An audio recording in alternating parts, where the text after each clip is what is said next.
Mr. President, under President Obama, our economy languished. Recovery from the recession was historically slow, and economic growth for his last year in office was an anemic 1.6%. And of course, all of that meant reduced economic prospects for American families. Wages were stagnant, and jobs and opportunities were often few and far between. Republicans knew that if we wanted to improve life for American families, we needed to get our economy going again. And so, as soon as we took office in 2017, we got right to work. We knew that the biggest thing we had to do was overhaul our outdated tax code, which was acting as a major drag on economic growth. The tax code has a huge effect on economic growth and the kinds of jobs, wages, and opportunities available to American workers. A small business owner struggling to afford a heavy tax bill is unlikely to have the money to hire a new worker or expand her business.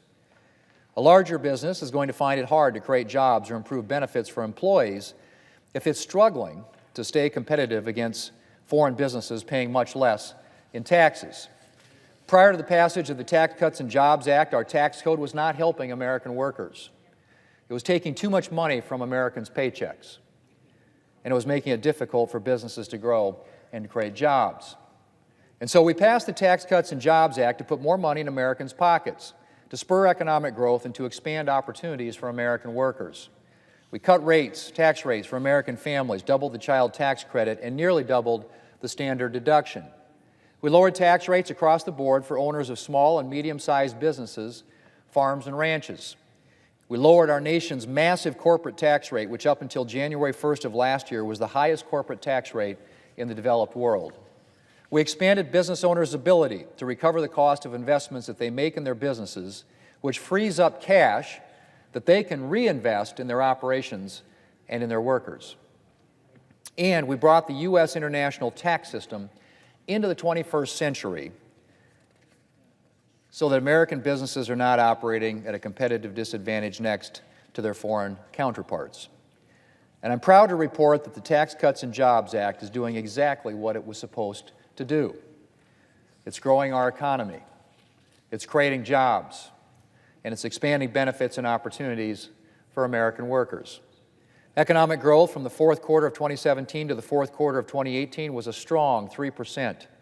The unemployment rate dropped to 3.8% in February, the 12th straight month that unemployment has been at or below 4%. That's the longest streak in nearly 50 years. The Department of Labor reports that the number of job openings has exceeded the number of job seekers for 11 straight months.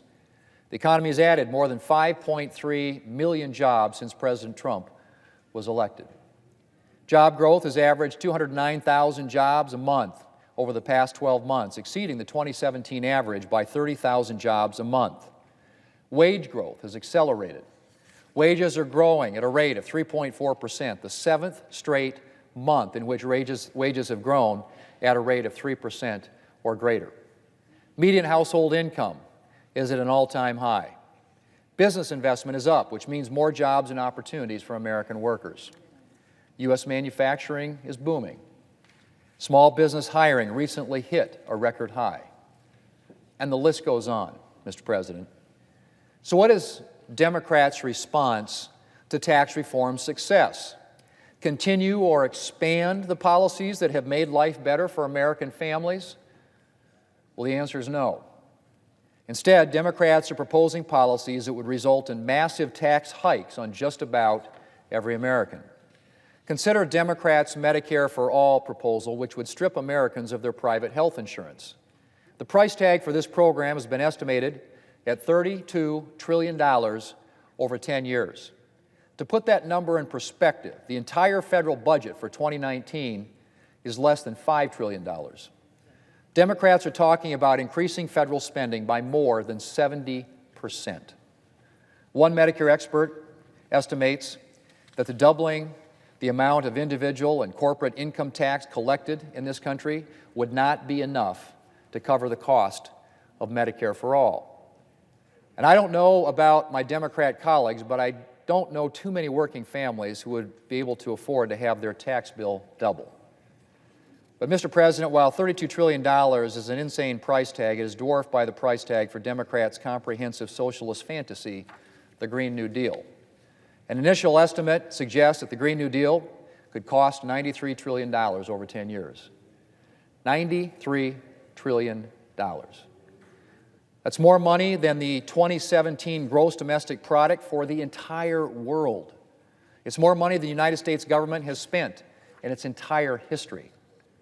Democrats like to talk about taxing the rich to pay for various initiatives, but the fact of the matter is there isn't enough rich people, I shouldn't say there aren't enough rich people in America, to even come close to paying for the Green New Deal, even if you taxed every one of these people at a rate of 100%. Mr. President, Democrat socialist fantasies would be paid for on the backs of working families. Families would face huge tax hikes that would permanently lower their standard of living. But that's not all. Families would also see a steep decline in the jobs and opportunities available to them. Tax reform has enabled and encouraged businesses to invest and grow, which is resulting in better wages and benefits and increased opportunities for American workers. But none of the growth we are seeing from businesses would last under the tax hikes businesses would face to pay for Democrats' socialist fantasies. Instead of thinking about expanding, companies would be thinking about how they could shrink their workforces or move jobs and investments overseas. Instead of raising wages or improving benefits, companies would be avoiding wage hikes and looking to trim their benefit packages. Under Democrats' socialist fantasies, American families would face a double economic blow: huge tax hikes, fewer jobs, lower wages, and reduced economic opportunity. Mr. President, there's no one in Congress who doesn't want to make life better for American families. But socialism and the massive tax hikes it would bring is not the answer. Socialism would reduce opportunities for Americans, not expand them. It would decrease Americans' standard of living, not improve it. And it would rob Americans of their choices and many of their freedoms. Mr. President, Republicans will continue to fight to expand economic opportunity for American families, and we will do everything we can to ensure that hard-working Americans never have to live under the miserable reality of Democrat socialist fantasies.